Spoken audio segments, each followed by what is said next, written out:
cham ki mi pi ai le te na ni mon lung tha ke mon lang ling chu ko bin pathin tuing sim na pathin pathe po pe han lang tu ni lai ke olim na ni vai thu pi ni u hi le dan thuma pen tha na sa te pa wachan 3 steps of conversion adin athuma pai ni na ka sei do nom chu Protestant movement in Bola, Gantheina, Asana, Gimbona,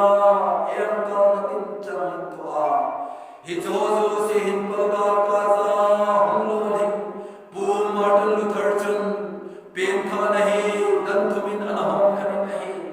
Aman Ahinom Khandung Zujin Anozahin Bande Cha, Anakihum Kono Tetihi, Kasupi, Kokana, Ahin Kapo, Mite, Osumite, Anamai Pazo, Saint Gyolim Niva, and the Satwahi. Pentana Adam Kanaji Pihamiti Ile, Lunjang Kela, Pentana, Sate Pavajan conversion of the heart, Lunjang Kela, Pentana Twahi. Mihima Omsing it on said Lunjang He, Krista Lunjanga, Heldoa, to let Krista to him. Buhing bulale pa asan na chasai nai pentha nahe lungjam khel ma ko nahe supite alungjam khelu hiji lungjam chon se na lungjam hi jesu krista lungjam khel do milo ho koi macha ape tha the pu kasupite he diu cha hi le mihinga hiji lung put pa hi mihinga mihing lungjam chui pi hamiti le izo ilam na zo ilung chana bola hong ki panche hi ve ito ithil bolo ithu se ilasa zo se ve ilung chana hong ki pando che hi ki chu ka se do no mai ka so pite thusil buni na bum sagi chang som na ni na chu ni ti na se ke ma mina mi ko sa ka mi te chu hong ki niam sa the wa taw na ne zuwa khil se bo na ba ko na ke ma wa hi le ke ma zo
Azo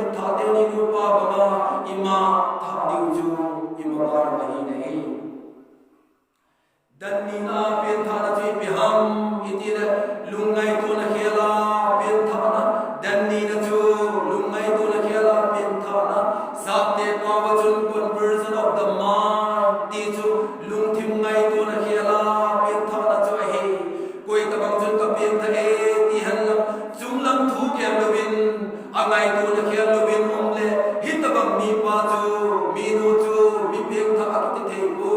ben polosa bung thum chang ni chang thum na chui sim deu la hindi na se leise tu gya da ben junglam thu jiang bo gya lun na ho athisa nahi wahi nahin na chu krista to pathina ki sia nahi ati nahi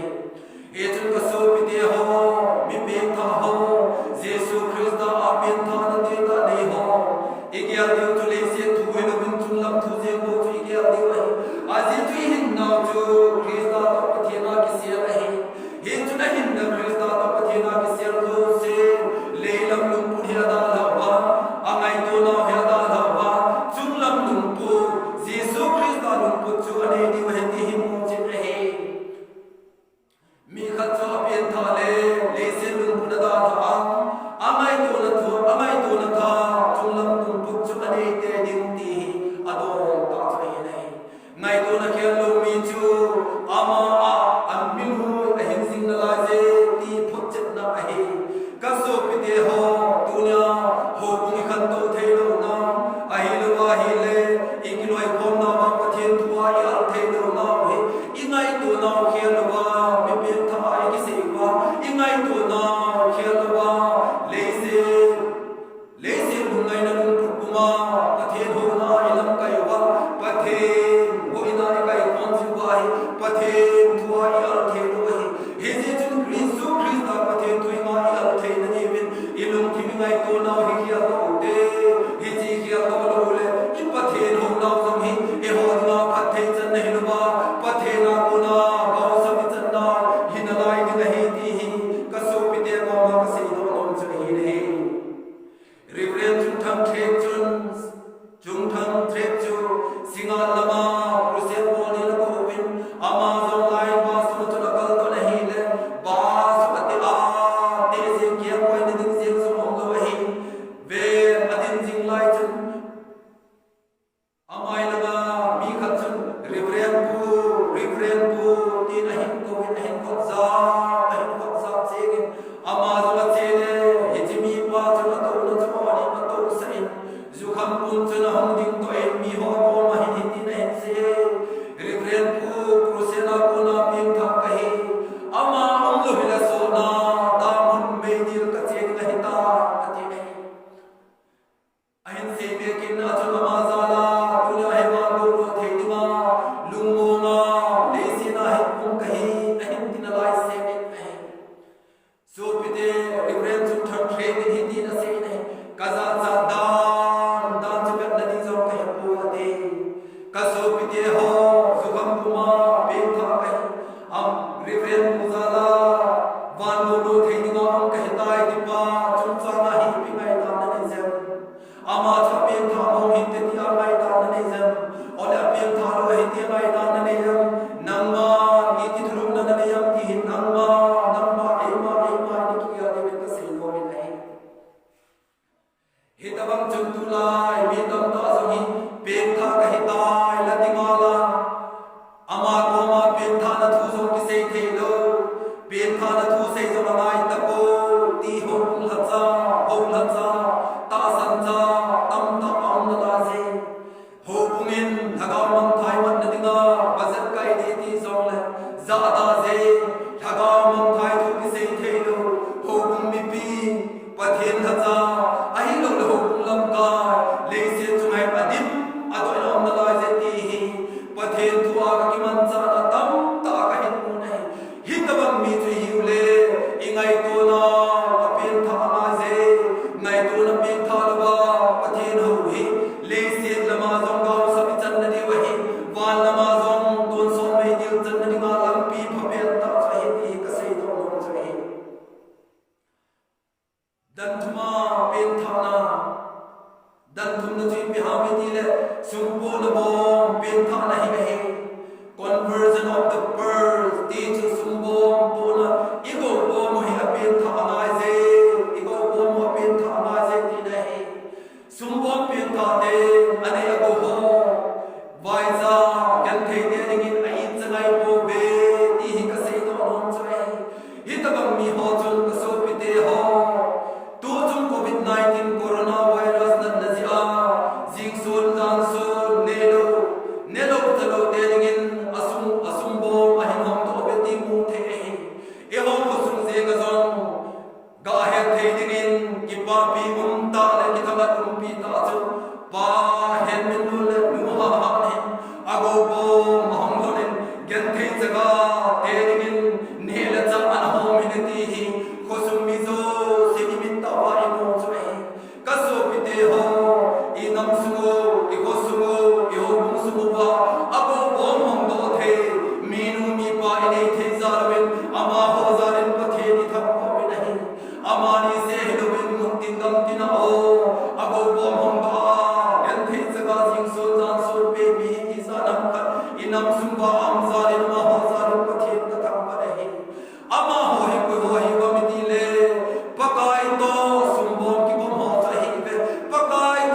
vai hun sa no mi te pakai bon sim pe nom te chule pakai agil kir ya ne pe nom te imor the om sun pakai wa the na su duni pha na hi hi covid-19 pandemic nan na sia hi gen the jaga ho chuma i bo bom wi hon do wa ama ho i ba ba de hi pakai i ba ba na hi de hi kaso pite ho Timothy thor kanna unko chang som na sagi na som na gen na chun hi na se tu hin ko a ba noi le se thila ha ho hin chai ke chen na me suma ki ngai lo bin thil zo se iman za ni na ai pi pa pathen zo ki ngai zo hen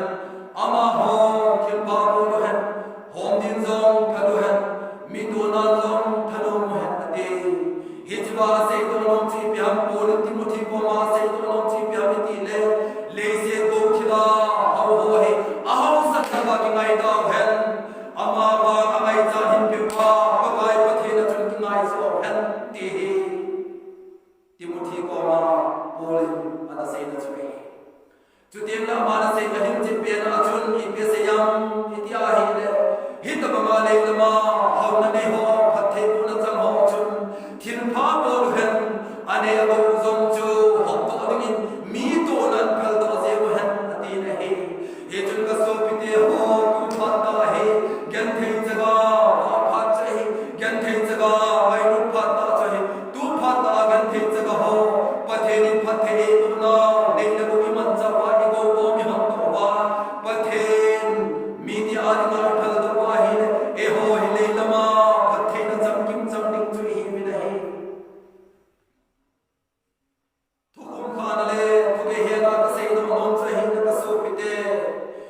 khang le na ngapin zona abal jong chu thim ki da ba hi po pau chum tho thai na jong thim ki da ba hi ni po chule chi na le thim na jong hi thim ki da ba hi po thim ki dang chu i mi ha mi ti le mi khani na chon sen lun chang pa kai lun chang a khi ro wa chule mi khanin le se chon sen lun ngai to na le se chon sen lun ngai to na hi ada na lam lung puna alun thimi akhi awwa chu tem la abo bo ma hin hon dua gan thei chaga aki thopi je ki ti le se tuma thil ki dam ho la thil ki dam chung khat chu he kaso pite he ta bang corona virus na gin ne online za pen tha na di ta ne te laga ba gil kil dam cha te laga ana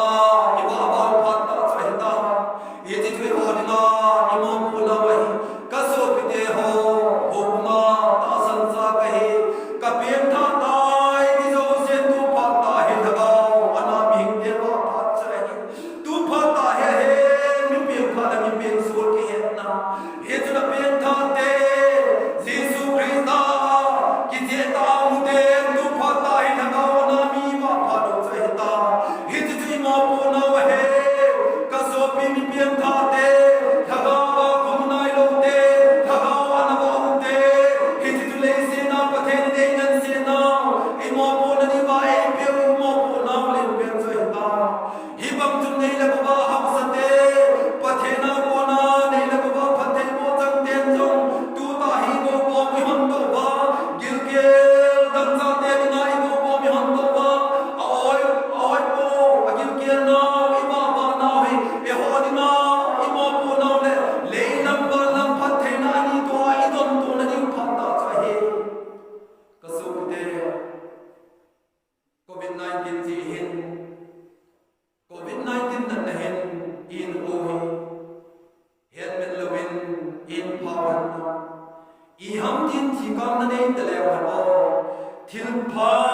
bol man lewin thi kam na nei te le wa le se chuma ham se na sam pe ito